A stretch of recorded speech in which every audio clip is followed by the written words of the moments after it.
What's up, champs? In this video, I'm gonna share everything you need to know about working out effectively to hit your fitness goals.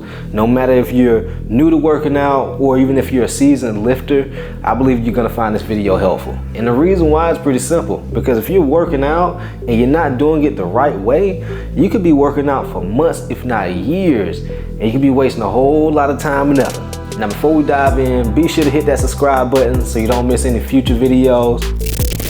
Alright, champs, so there's 4 steps to working out effectively to hit your fitness goals. But before we move into those workout steps, those effective steps, nutrition is by far the most important part, because you can do all 4 of these steps that I'm getting ready to show you, but if you don't nail down the nutrition, you won't reap the benefits. You're gonna be one of those guys that, you put in all this time and effort in the gym, but you're not getting the results you want because your nutrition habits are poor. And so make sure you dial in that part of it first. Down below this video, I'll put some different links to other videos, nutrition videos, to give you some, tips and context and clarity on what steps you need to take with your nutrition. And so that way, while you're looking at these exercise videos, you're not just hitting the gym and still not seeing the results. So number one is all about proper form, guys. Listen, back when I was, working out, in my earlier days, when I had just started working out, man, I found myself doing the squats and the push-ups and chest press and all those different things. But after a couple of weeks, I noticed that I started to develop like some chronic pains. Like I'll be sore, but it would be like knee pains. And I was young, I was in my teenage years, and so I felt even lower back pains and stuff like that. Like when I would walk, I would kind of walk, now I was kind of leaning when I would walk, because I was, 1, too tight from exercising, but 2, I wasn't necessarily doing the exercise the right way neither. And I had just joint pains and back pains in my teens. And so this is one of the things that tends to happen to people when they try to skip steps. And so, for example, let's say you have all these different trainers out here. They'll say, hey, you need to do the supersets, the pyramid sets, the negatives, go heavy. I see a lot of guys that go heavy in the gym, for ego. The bros might be right there watching them. Or, the gym crush might be in the gym looking at them, so they're like, oh shit, let me put some more weight on this bar so I can, show off a little bit. This might be my day to get her number. This might be my day. But here's the thing. These type of guys end up getting injured because they have not prioritized proper form, and they're just lifting off of ego.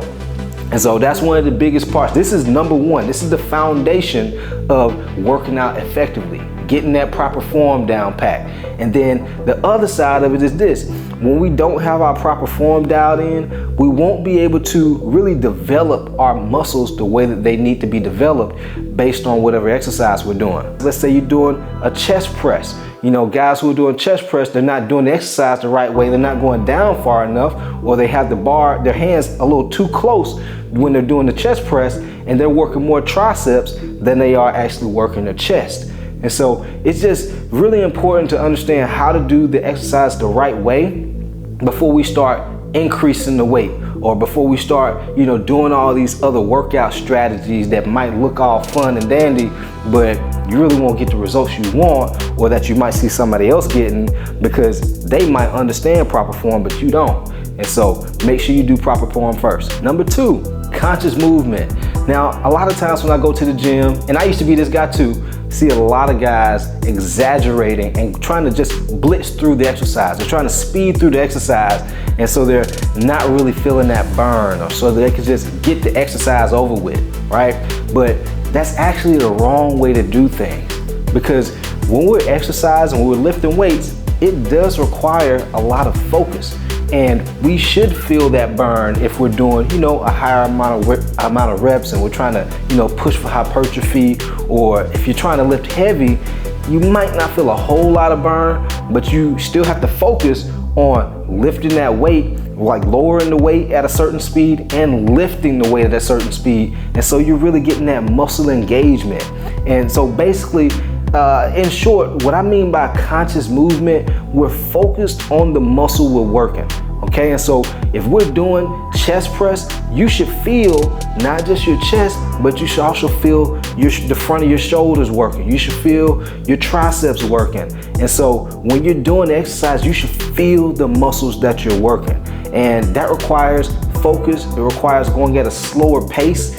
And as you do this, you'll be able to develop your muscles a lot better and a lot more efficiently, a lot faster than somebody else who's just kind of speeding through the exercise. Every now and then I'll see guys that are doing like a push-up contest, and you'll see guys who are just, they're doing these short, super fast push-ups, but then you'll see somebody who's going a little bit slower. They're in control, they're focused, and that person may not even be able to do as many push-ups, but they're gonna be able to develop their chest, their triceps, and their shoulders much faster and much more efficiently than the other person. And then the reason why is because they are focused and they're very aware of the muscles that they're working. They're able to engage those muscles. And so just know conscious movement is all about, you got the form down pat, but now you're aware of what muscles you're working, and you can actually feel these muscles as you're working them. And number 3, we have the conditioning phase. This is after we've gotten the proper form down pat, we have the conscious movement down pat, and so we're able to feel our muscles as we're working them. Now, I talk a great deal about lifting heavy. I'm a huge advocate of lifting heavy. We're able to stimulate muscle growth a lot faster. There's nothing wrong with doing, these bazillion reps that some of these trainers talk about doing. It's still focused around stimulating our muscles, but we can stimulate our muscles much faster by lifting heavier weights. Because if you don't have a whole lot of time to spend in the gym doing 25, 50, 100 reps all the time, you could just increase the weight, lift heavier, and stimulate your muscles the same exact way because you're lifting heavier. Just remember, our muscles know 2 things, respond to 2 things, time and tension. All right, and so if we increase the tension, we don't have to spend as much time doing the exercise because our muscles are gonna fatigue, they're gonna exhaust a lot quicker. But if we're not adding as much tension to our muscles and we're doing this super lightweight stuff, then you're gonna find yourself spending a lot more time trying to stimulate and exhaust your muscles.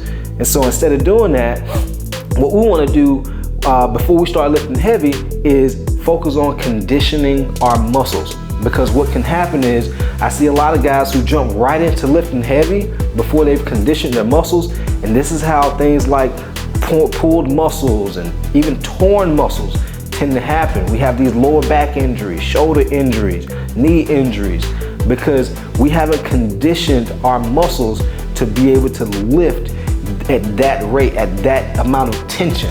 And so we want to take, a good 8 to 12 weeks to condition your muscles. This is pretty much how I do my programs with a lot of my coaching clients based on their fitness level. I take them through a conditioning phase, and then the next phase, we can start adding on more heavier weight and doing less reps because now their body is primed to be able to do it. Their body is conditioned. It's just like somebody, like an athlete getting ready for a competition. When they first start out, they're just getting in condition, they're getting back into routine and rhythm coming off of the off season, and then they start going harder. They start getting into more advanced training days, because if they jump right into those advanced training days, they might pull a hamstring, they might pull a muscle, they might be, out for months because they jump right into the advanced days versus the conditioning days. And number 4, the performance phase. This phase is all about where we got the form down pat, we have conscious movement, so we're feeling our muscles, as we're doing exercise, and then we're also conditioned. And now we can start lifting heavier. But also with lifting heavier, you'll see a lot of trainers online, and they talk about pyramid sets, HIIT training, circuits. What else is out there? Negatives, all these different things. And these things are great. These different strategies and tactics and techniques of working out, they're great, but they're not needed. You can have a pretty basic workout routine and get phenomenal results. You could transform your body by just doing, 3 or 4 sets of bench press, 3 or 4 sets of pull-ups, 3 or 4 sets of squats, 3 or 4 sets of deadlifts, and you can have a phenomenal looking body. But sometimes what tends to happen is we want to switch things up. And I also say this, you'll have some trainers out there that'll say, hey, look, you got to shock your muscles, or you got to confuse your muscles. Guys, this is pure bullshit. Maybe 10 years ago, this was, a thing because, the marketing tactics out here in the fitness industry. But if you have a trainer right now that's still telling you you need to be confusing your muscles or you need to be shocking your muscles, they are illiterate because this stuff is not real, okay? Our muscles don't get confused.